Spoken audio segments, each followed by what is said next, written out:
Pastor, quem é a besta do Apocalipse 13? Tu! Você está precisando saber quem é Deus, quem é o Pai, quem é o Filho, quem é o Espírito. Você precisa importar-se com o que de fato tem valor. Adore a Jesus. Se você quer conhecê-lo mais, como que você vai chegar num culto como esse e falar assim: eu quero receber da palavra, eu estou com fome de Deus? Mentira! Você se encheu o dia todo de Facebook, Instagram, TikTok. Antes do culto você se encheu de malhação. Você não protegeu sua fome. A Bíblia diz assim, ó: a alma farta pisa o favo de mel, mas quando a alma está faminta, até a palavra amarga é doce. Fala, papai. Papai só corrige o filho que ama. Fala mais, Jesus.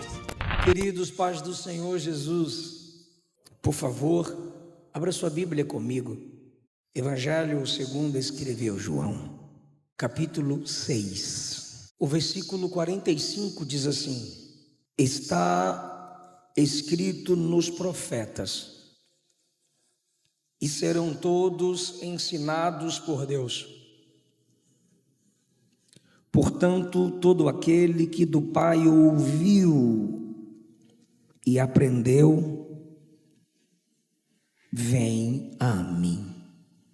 Queridos, eu quero, à luz das Escrituras Sagradas, gerar em vocês fome por elas. Eu quero que, através desta pregação, o seu real desejo pelas Escrituras aumente. Não apenas uma fome de momentos, não apenas um desejo pela palavra de Deus naquele interlúdio místico de 2 horas que é o culto ao Senhor.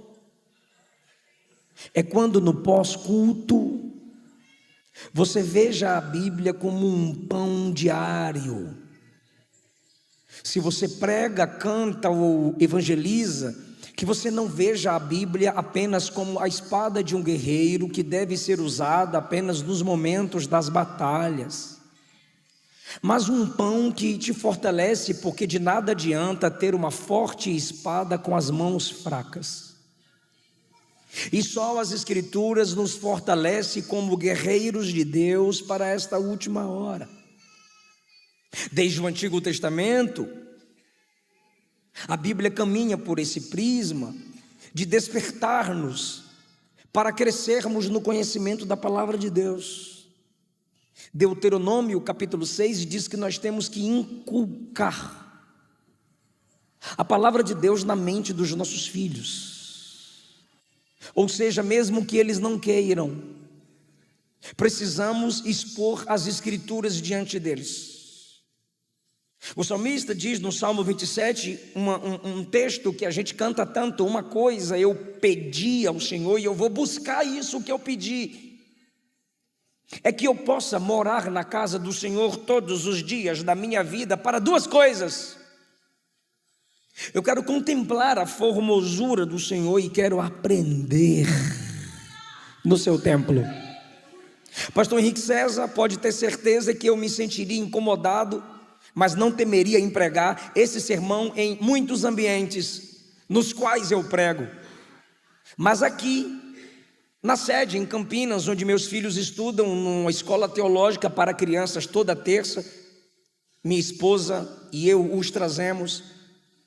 Aqui onde eu me sento ali, eu percebo que essa não é uma igreja que depende de evento para que se reúna um grande grupo de pessoas ou a igreja local se reúna para ouvir a palavra. Um dos cultos mais fortes nesta igreja é o culto de doutrina. Me sinto feliz, livre, em plena liberdade de falar isso aqui. Em alguns púlpitos eu estaria confrontando o pastor da igreja, porque ele é o primeiro a não pregar as Escrituras, e conforme é o pastor, as ovelhas serão, se é que ele é pastor. Eu quero habitar no seu templo para aprender de ti, ó Deus. Qual foi a última vez que você disse: irei ao culto hoje para aprender sobre Deus? Jesus sempre ensinava, sua preferência era ensinar. Poucas vezes você verá os discípulos clamando por milagres. Que eu me lembre aqui, é Pedro clamando pela cura da sogra. Os discípulos clamando em meio à tempestade, dizendo: o Senhor vai nos deixar perecer. A maioria dos pedidos dos discípulos era por instrução. Porque o que mais precisamos não é de vitórias em meio às lutas, mas de instruções bíblicas de como nos comportarmos em meio às lutas. Porque as lutas nunca cessarão. Marcos capítulo 1, versículo 22 diz que a multidão se maravilhava da doutrina de Jesus. Eu acho bom demais quando eu estou pregando e alguns irmãos dizem: aleluia, oh glória, isso aí. E quando eu prego no Nordeste, que os irmãos dizem: é forte.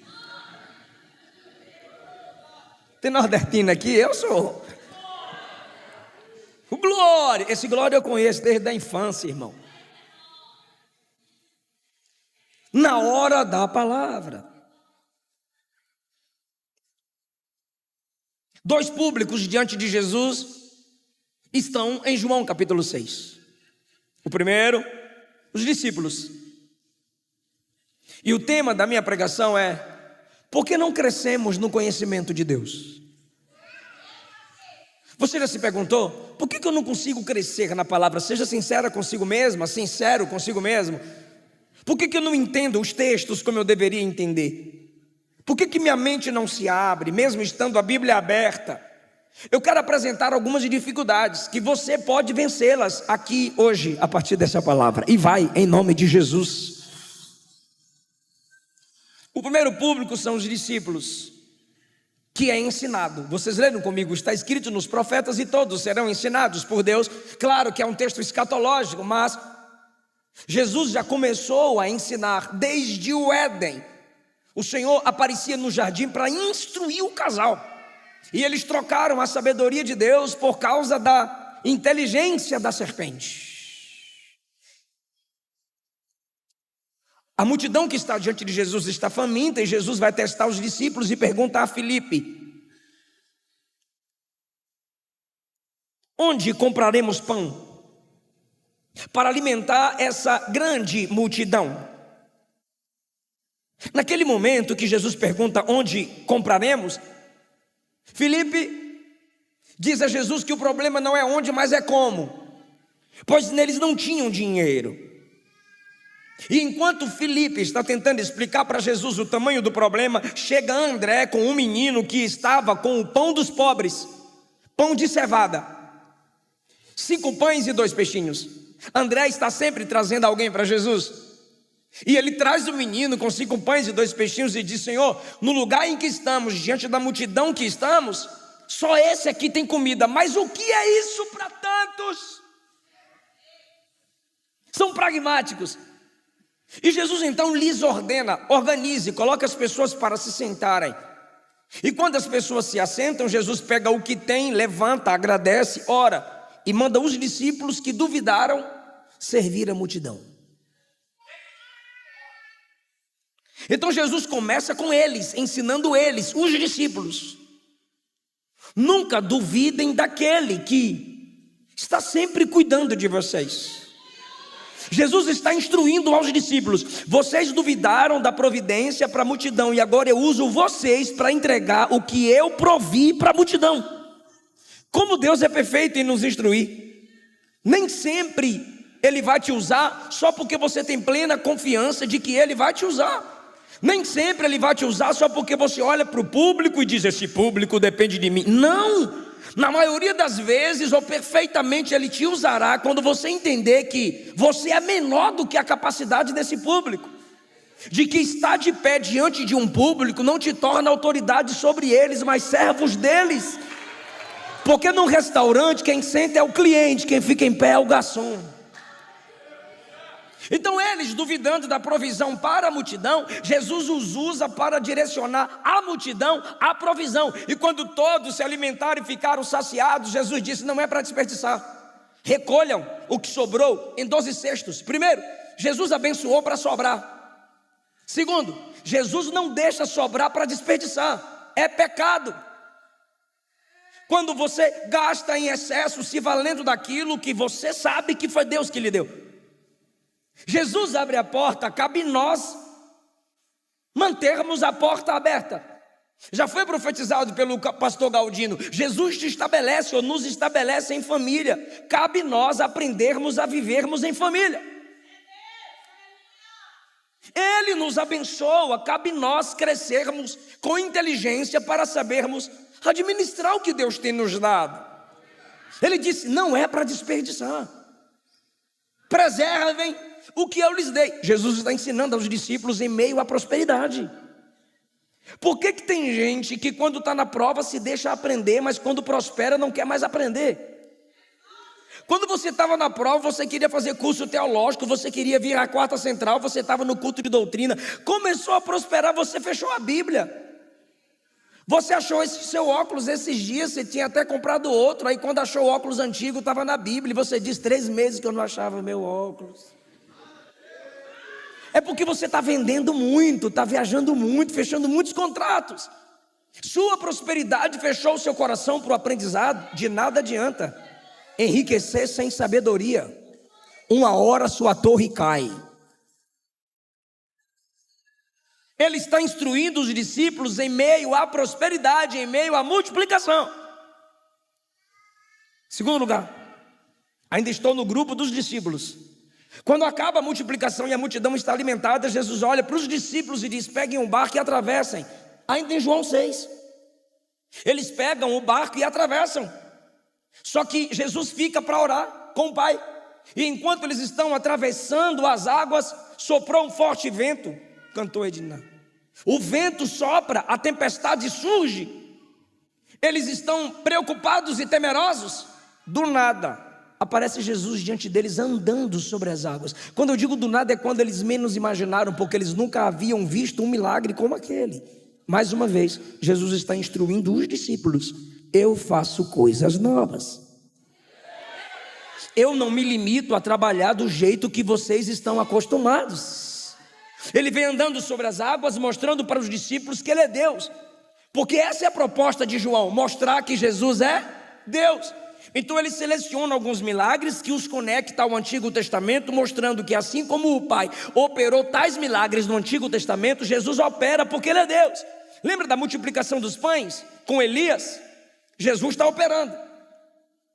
Agora você lembra de Deus demonstrando poder sobre águas? Uma vez só eu vou citar, abrindo o Mar Vermelho. Agora é Jesus mostrando poder sobre águas, andando sobre elas. É o que João está dizendo. No princípio era o verbo era Deus, e estava com Deus, Ele é Deus. E agora Jesus vem andando sobre as águas, mostrando poder sobre a criação. Os discípulos se assustam. Se prepare para dar um glória lindo, porque eu estou pregando para um povo maduro. Se prepara. Enquanto os discípulos estão temerosos e Jesus anda sobre as águas, e eles se assustam com alguém andando sobre as águas, olha o consolo de Jesus para eles: não temas. Olha o consolo, olha o consolo. Não foi assim, não foi esse aqui o consolo. Repito, não foi esse o consolo. Qual, pastor? Eu vou acalmar a tempestade. Não. Eu vou repreender o vento, fiquem em paz. Não. Ele não consolou os discípulos prometendo isso. Ele queria maturidade em quem aprende com ele. E você é maduro na fé quando só de saber quem é seu Deus você tem paz. Pastor Onilson, o consolo de Jesus para eles em meio à tempestade não foi promessa de acalmá-la, foi se apresentar. Jesus olhou para eles e bradou: não temas, eu sou. Só isso, irmão. Então, se você precisa de promessa, se o máximo de sua leitura bíblica é na caixinha de promessas, se seus pregadores preferidos são aqueles que só te prometem bênção, você é nanico na fé, e bebê que não cresce se monstrifica. Amadureça. Igreja não é berçário, Jesus não é babá, você não é bebê. Já era para você estar se desenvolvendo na palavra. Sou eu. É isso que basta. Qual é o nível de sua cristologia? Eu creio que Deus faz, mas eu não preciso que Ele continue fazendo para que eu continue crendo. Se Ele quiser fazer, eu sei que Ele é Deus. E se Ele não fizer, eu continuo confiando, porque Ele é Deus. Eu sou e acabou. Será que vai ser necessário uma tempestade para você saber que Ele é? Na vida do crente, as tempestades são pedagógicas. Ele nunca garantiu viagem tranquila, mas uma coisa Ele garante: tu vai aprender sobre mim nessa prova. Davi disse: foi-me bom ser afligido, porque antes eu me afastava da sua palavra, mas agora, como eu amo a tua lei. Isso significa que nem que seja na UTI, Jesus te coloca. Para não perder sua alma, Ele te prefere ferido do que perdido. Ele ensina os discípulos na prosperidade. Ele ensina os discípulos na tempestade. Quando chegam no local, depois da tempestade ter sido acalmada, quem chega lá? O segundo público, que está conectada ao primeiro. Porque ambos sempre se conectam, pois precisam aprender de Jesus. Os discípulos sempre andavam com Jesus, e mesmo assim continuaram sempre precisando aprender de Jesus. E a multidão, que representa os leigos na fé, ou seja, não são teólogos, não conhecem hermenêutica, exegese, a história da igreja, patrística. A multidão, mas que também, do mesmo modo que os discípulos, precisam sempre estar aprendendo com... Fala, Jéssica. Vou repetir tudo de novo. Os discípulos representam aqueles que são teólogos, profissionais ou não, estudam, entendem de exegese, hermenêutica, homilética, patrística, história da igreja, teologia sistemática, teologia bíblica e assim por aí vai. Mas a multidão representam os leigos na fé, aqueles que não são teólogos, não conhecem a patrística, nunca abriram um livro de teologia sistemática, mas estão sempre aprendendo com Jesus, congregando, crescendo na graça e no conhecimento, amém? Ambos precisam aprender com quem? Com Jesus. Nunca pense que você já estudou ao ponto de não precisar estudar mais. O verdadeiro crente é um aluno que nunca se forma.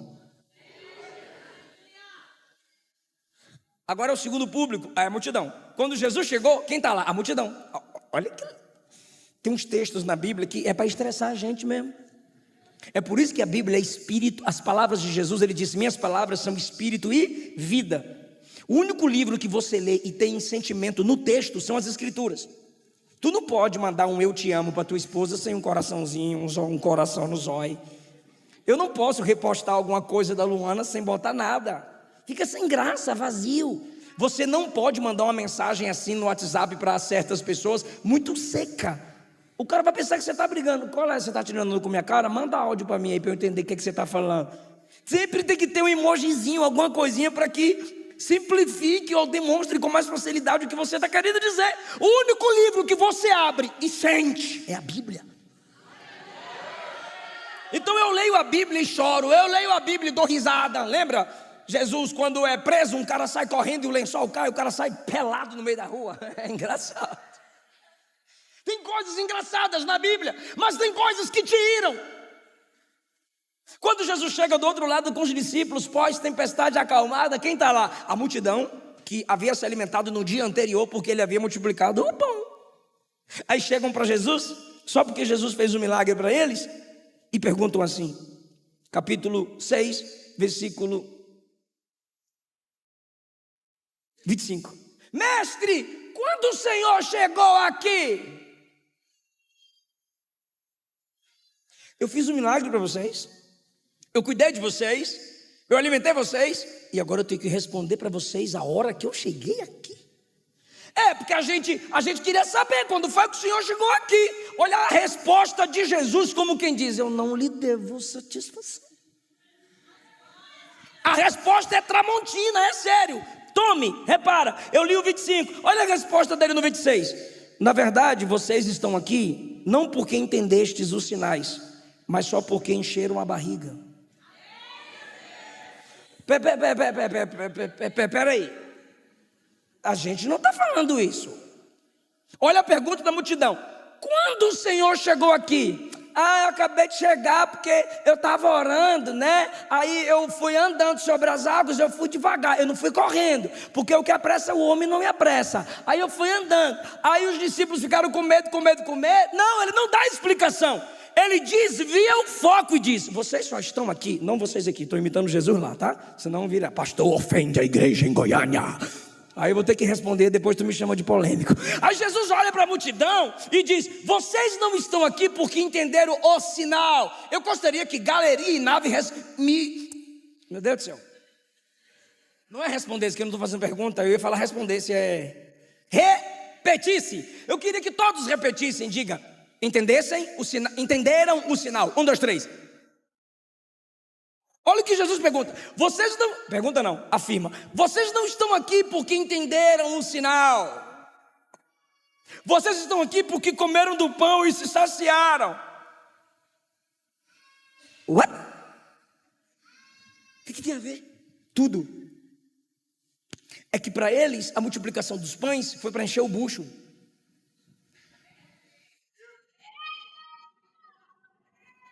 Para Jesus, a multiplicação dos pães foi só um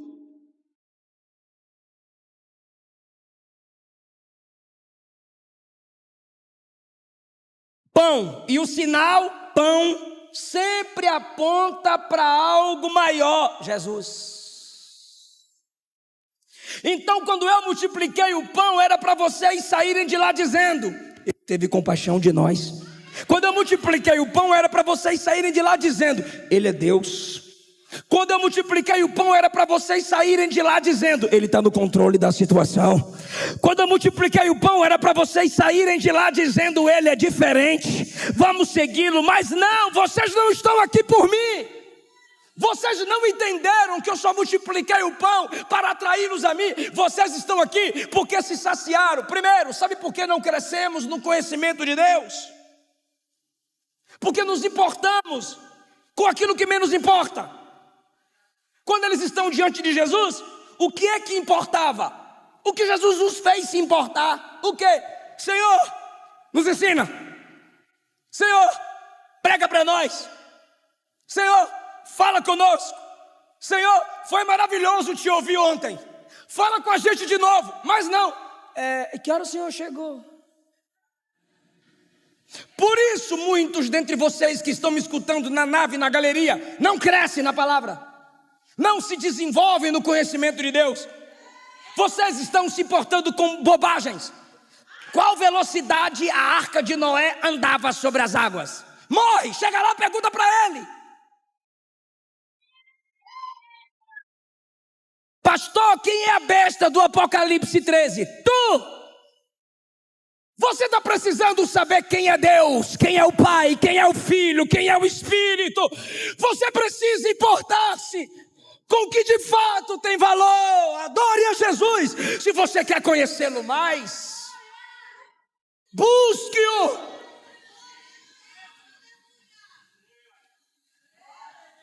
Eu gosto. Lá vem polêmica. Vou falar pela terceira vez. Eu gosto. Falar pela quarta, é legal, mas já está me estressando. Você chega perto de mim, eu acabo de pregar na sua igreja, e você chega perto de mim. Pensei que você era maior. Com a câmera e o microfone. Como você se sente pequeno? Aí a minha resposta é que eu não me meço dos pés à cabeça, mas é daqui para cima.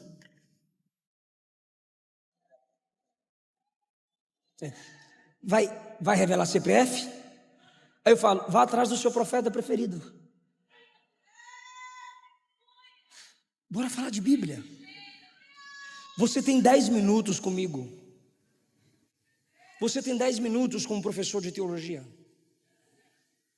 A gente vai falar de quê? Procura fofoqueiro para falar de fofoca. Procure noveleiro para falar de novela. Mas se você vai conversar com um pastor, é igreja, almas, Bíblia, santidade, teologia. O que eu estou dizendo é prioridade. Com quem você se importa? Olha o desvio que Jesus fez. Mestre, o senhor chegou aqui quando? A gente estava te procurando lá, aí o senhor aparece aqui. Fala para nós, quando que o senhor chegou aqui? Aí Jesus diz, na verdade vocês só estão aqui por causa do bucho cheio, né? Bora falar do que importa. Como está a sua teotologia? Estudo sobre um ser chamado Deus. Como está seu nível de paracletologia? Estudo sobre a pessoa do Espírito Santo. Como está o nível de sua soteriologia? A doutrina da salvação. Como está o seu nível de missiologia? O que você entende sobre missões?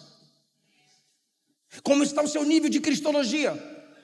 Você foi salvo para falar de Cristo, mas você nunca leu nada, nem no básico, sobre cristologia. Se eu te perguntar quem é Jesus, ele me curou aqui num culto que eu fui ali, curou eu aqui. Quem é Jesus?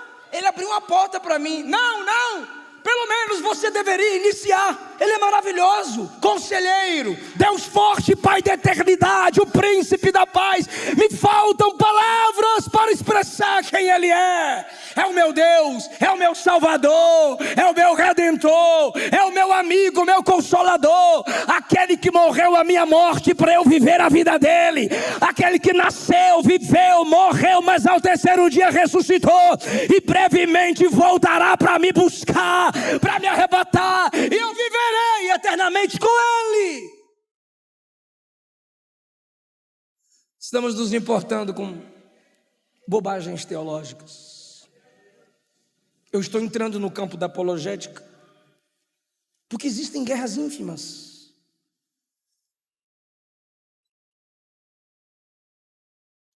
Existem batalhas que não compensam, e existem outras que sim. Você não pode ficar sem guerrear, você só precisa saber escolher suas guerras. Se você não entra em nenhuma, aí você é covarde. E não existe crente neutro. Num tempo em que vivemos, você não pode ser neutro. Segundo lugar, não crescemos no conhecimento sobre Deus por causa das satisfações pessoais. Está na resposta de Jesus, quer dizer, no confronto de Jesus. No versículo 26, vocês não estão aqui porque entenderam um sinal, vocês estão aqui porque encheram o bucho. Ou seja, vocês estão querendo pão de novo. Olha só, vocês estavam comigo ontem, aí eu dei o pão para vocês ontem, e vocês comeram. Oh glória, aleluia, amém. E os dentes mexeram, e a boca mexeu, e esfarelou de um lado, não foi? Foi, estava gostoso, Senhor. Tá, e agora vocês querem o quê? Pão de novo. Olha a resposta dele no 27, trabalhai. 27, se esforçai, peguem o barco, viajem como vocês fizeram, venham atrás de mim, mas não pelo pão que perece, mas pelo pão que dura para a vida eterna. É por isso que a gente não cresce no conhecimento de Deus, porque estamos nos importando, primeiro, com coisas que menos importam, segundo, por causa do hedonismo, o prazer do centro de tudo, o videogame, a Netflix, o excesso de tela, o feed que não tem fim.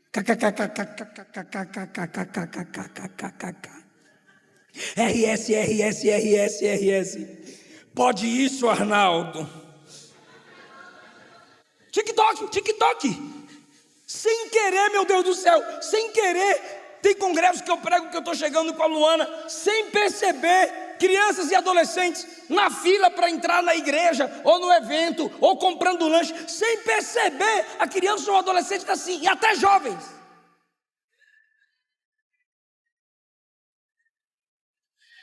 Excesso de TikTok, porque são coisas projetadas para isso, para roubar o nosso tempo.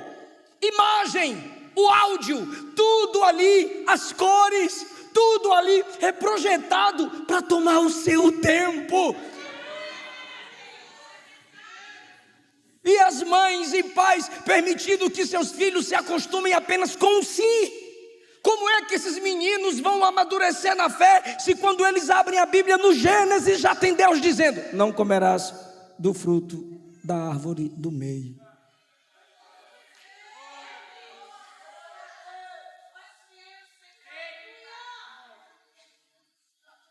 Aquilo que me satisfaz momentaneamente, quando eu estou em alguma conexão e falo para Luana, quer dizer, ela pergunta: que hora você chega?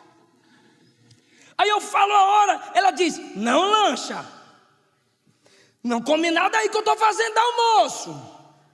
Sabe o que ela está dizendo? Proteja a sua fome. Como que você vai chegar num culto como esse e falar assim: eu quero receber da palavra, eu estou com fome de Deus? Mentira! Você se encheu o dia todo de Facebook, Instagram, TikTok.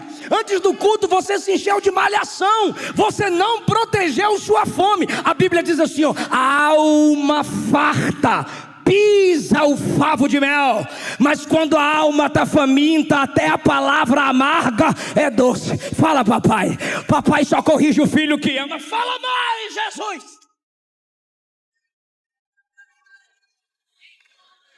Só que o pão, a comida, o entretenimento, que empolga a sua mente, mas não te alimenta para a eternidade, passa pouco tempo dentro de você. Mas as Escrituras ficam para sempre. Se você não se dedica a fazer um curso, a terminar um curso teológico, se você não se dedica a se aperfeiçoar no seu trabalho, se você não tem como compromisso chegar nos dias de culto na sua igreja e congregar, sua mente fica vazia. E é verdade o que os nossos pais diziam: mente vazia é a oficina do Satanás. Por isso que você foge de adventista, testemunho de Jeová. Você não tem argumento.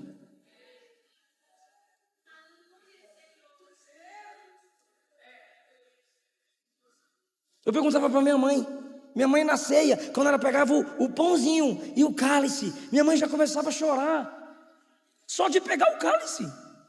Aí a bochechuda, né? A bochechinha dela ficava vermelha e as lágrimas desciam. E eu a incomodava e perguntava: por que a senhora chora quando pega esse negócio? Ela olhava para mim e dizia: um dia você vai saber. Ah, que bênção foi quando eu desci as águas. Hoje eu posso pegar o cálice, hoje eu posso pegar o pão e me lembrar da cruz e cantar: se isso não for amor, o oceano se secou, não há estrela no céu. Como não chorar, sabendo que Ele morreu a nossa morte? O que é isso, irmão? Desejo por aquilo que é eterno. E eu te pergunto, então, por que você não quer se batizar?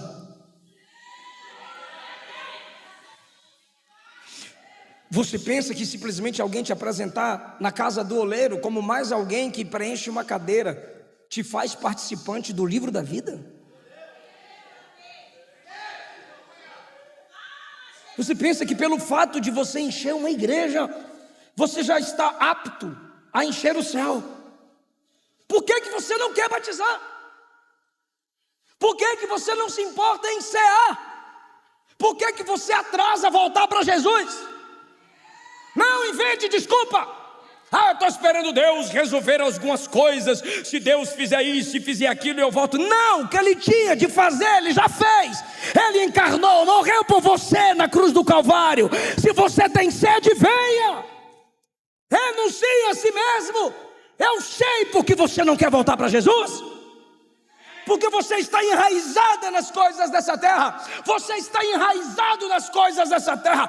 Pastor, é porque você pensa que é fácil. Eu não penso que é fácil. Eu só sei que é impossível para você se levantar. É impossível você se levantar. Então, em nome de Jesus, grita, volta, quebra seu contrato com Satanás, rompa seu acordo com o mundo, vem para Jesus. Ele corta essa raiz, Ele te arranca desse caminho de treva. Volta.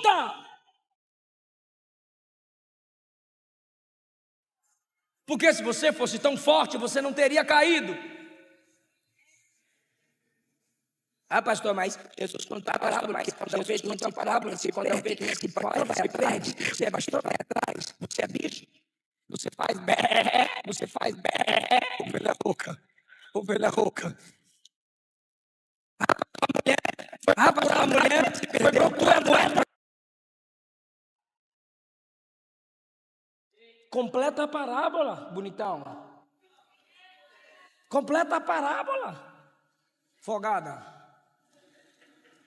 Completa. Chega no filho pródigo. A ovelha se perdeu. A moeda se perdeu, né? A mulher perdendo uma moeda. Acendeu a candeia. E ela foi achar. Mas o filho pródigo disse: eu quero sair. Papai não foi atrás. Ele olhou para um lado, para o outro e disse: espera aí, eu sou da casa, eu tenho pai, eu tenho irmãos. Deixa eu falar com tu, eu tenho história, eu já cantei, eu já preguei, eu tenho experiências. Levantar-me-ei e irei ter com meu pai. Eu vou me levantar e vou voltar para papai. Rompa seu contrato com esse mundo. Mas estamos acostumados a querer Jesus simplesmente pelas coisas passageiras. Me dá uma bencinha, Jesus, me dá uma vitorinha, Jesus. E depois viramos as costas para Ele. Terceiro e último lugar, por que não estamos crescendo no conhecimento sobre Deus? Por causa da simplicidade, humildade, intimidade, liberdade com quem nos ensina. Jesus começou a pregar para aquela multidão. Aí de repente, versículo 41, e murmuravam dele quando ele disse que era o pão que desceu do céu. 42, olha isso, gente, quem está comigo diz amém. 42, ele não é o filho do José? Sim, ele é o filho do Zé. Ele não é o filho da Mary, da irmã Maria. É o filho da irmã Maria. A gente não conhece a família dele? Conhece? A gente não conhece os irmãos dele? Sim, rapaz, é o carpinteiro lá que a gente fez aquela obra lá. Poxa, a gente conhece ele, está dizendo aí que ele quer o pão do céu, é? Ele é pregador, é? Ele, mestre, ele ensinar para nós. A gente já conhece ele.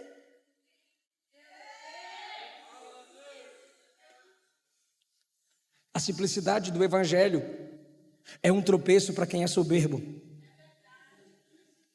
Jesus veio, encarnou, ele disse: eu sou o pão que desci. Eu vim não para fazer minha vontade, mas para fazer a vontade daquele que me enviou. Versículo 39. Olha a humildade de Jesus. E por causa disso, liberdade, intimidade, simplicidade, as pessoas estão desprezando a mensagem dele. Como você trata o sermão de seu pastor? Como você trata a pregação de seus pais? Como você escuta a pregação de sua esposa, seu marido, o amigo que estudou com você na escola dominical e de repente aparece pregando? Como você o trata? Como você trata os mestres na sua igreja? Os teólogos que se esforçam e se estudam meu Deus do céu, e se aperfeiçoam nela e estudam na sua própria igreja ou fora para chegar em sua igreja e te ensinar. Antes de Jesus começar o ministério, a sabedoria de Deus não estava no templo com os fariseus, estava no deserto com um homem simples, de roupa simples, de comida simples. Arrependei-vos, porque é chegado o reino dos céus. A simplicidade do evangelho, a mensagem da cruz, tem feito muitas pessoas rejeitarem aqueles que Deus levantou para instruí-las. E eu repito, eu falo essa mensagem aqui com alegria, por saber que esse ministério é um ministério que investe nas escrituras. Você que está me assistindo, essa mensagem chegou certinha para o canal do YouTube. Manda para o seu pastor. E para você que está me escutando, como você honra seus amigos? Como você trata seus amigos que pregam? Com honra ou com desprezo? Por que a gente está sempre buscando o diferente, o famoso, e não honramos aqueles que ganharam nossos avós, que batizaram nossos pais, que levaram ceia para você quando você estava dodói? Quem orou no velório de alguém na sua casa? Quem te mandou mensagem na sua angústia? Quem levantou a igreja para interceder por você? Não são aqueles que lá com você congregam? A intimidade, a simplicidade de Jesus faz com que a multidão rejeite-o. John Wesley, um clérigo estudado, um grande pregador, saindo da Inglaterra para os Estados Unidos para pregar. Sabe com quem ou com que tipo de gente ele aprendeu sobre fé e paz inabalável? Os morávios, que cantavam durante uma viagem com ele. E essa viagem se tornou tempestuosa, o navio afundando. Depois da tempestade, a água invadia o navio. Ele com medo, crente, vou morrer, vou morrer, vou morrer. Os morávios, que não eram teólogos, que não eram formados, começaram a cantar. Por causa daquela experiência, John Wesley foi impactado com gente simples, com irmãos na fé. Numa roda de teólogos, eu amo teologia. Numa roda de teólogos, perguntaram: quem é a pessoa mais sábia perto de vocês? Uns começaram a falar: meu mestre de exegese, meu professor de hermenêutica, o pastor que me formou. Aí um dos teólogos disse: minha mãe, que enquanto a gente está ao redor dessa mesa, ela está de joelho orando pela gente. A sabedoria, na maioria das vezes, consiste na humildade de quem Deus levantou para nos instruir. Cada um tem sua habilidade, cada um tem sua forma, mas a humildade diante do soberbo faz o soberbo perder a bênção de ser instruído por quem Jesus levanta. Justino Marte buscou a verdade em muitas escolas filosóficas, estoicas, pitagóricas, platônicas. Certo dia, enquanto ele andava na praia, um ancião, um velho, um senhor de idade, conversando com ele, mandou ele ler os profetas do Antigo Testamento. Depois disso, ele se converteu a Cristo, só meditando nas Escrituras, e disse que achou a sabedoria verdadeira e completa. Olha que coisa linda! Não deixe ficar tarde. Sabe o que eu mais leio no grupo da família, nas conversas com meus irmãos? Sabe o que eu mais escuto dos meus irmãos afastados? Elias e Tiago, que se não se converteu, eu já falei que vai para o inferno. A gente conversando, sabe o que eles mais dizem? Bem que meu pai dizia. E por que não se atentou enquanto meu pai estava entre nós? Por que deixamos a oportunidade passar para aproveitar a sabedoria dos nossos avós? Para aproveitar a sabedoria dos nossos pais e irmãos? Eu vou ler e tu glorifica se quiser. Mateus 11:25. E Jesus disse: graças te dou, Pai, Senhor do céu e da terra, que ocultastes essas coisas aos sábios e entendidos, mas revelaste aos pequeninos.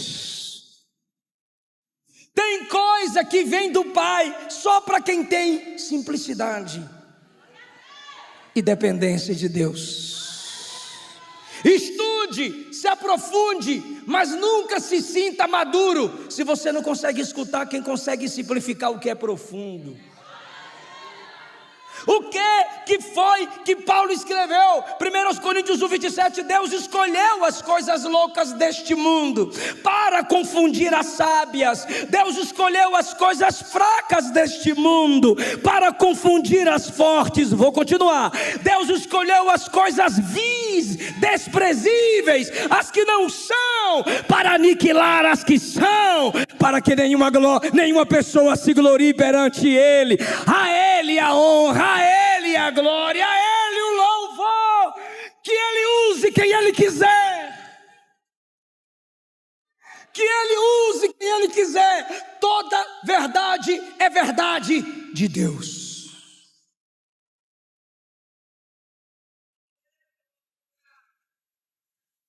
Sua mãe lê Bíblia? Escute-a. Seu pai lê Bíblia? Escute-o. A humildade de quem para nós prega pode ser a marca de que a verdadeira sabedoria está ali. Você que é pregador, você que é mestre na sua igreja e pastor, hoje eu ouvi algo entristecedor para a maioria de nós. Alguém me mostrou uma mensagem de outra pessoa falando bem assim. Ela chamando uma pessoa chamando outra pessoa: vamos à casa do oleiro hoje? Por quê? Pastor Eliseu que prega lá. Aí a outra disse assim: estou sem ânimo para ir.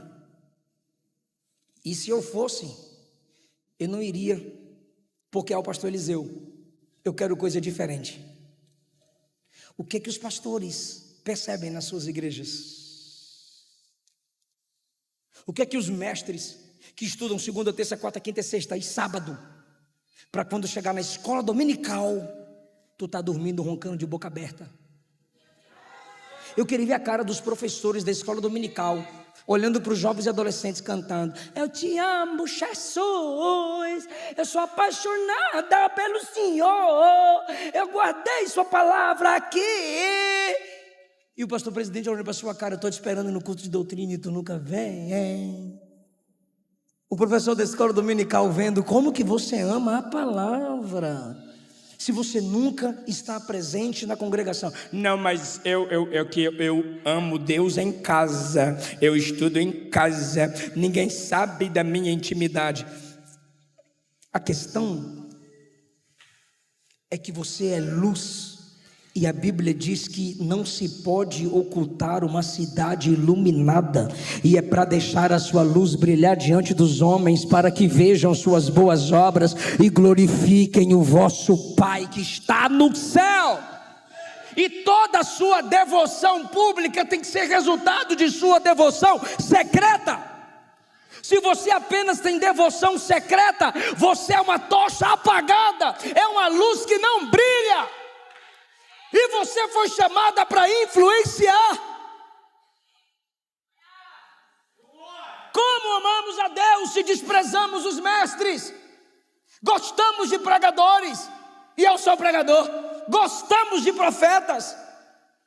Um dos nossos pioneiros os nossos pioneiros tinham o dom de apóstolos. Daniel Berg e Gunnar Vingre, que maravilha! Temos muitos pastores, que bênção! E os nossos mestres? Ai, que prega muito devagar. Devagar é a sua capacidade de entendê-los.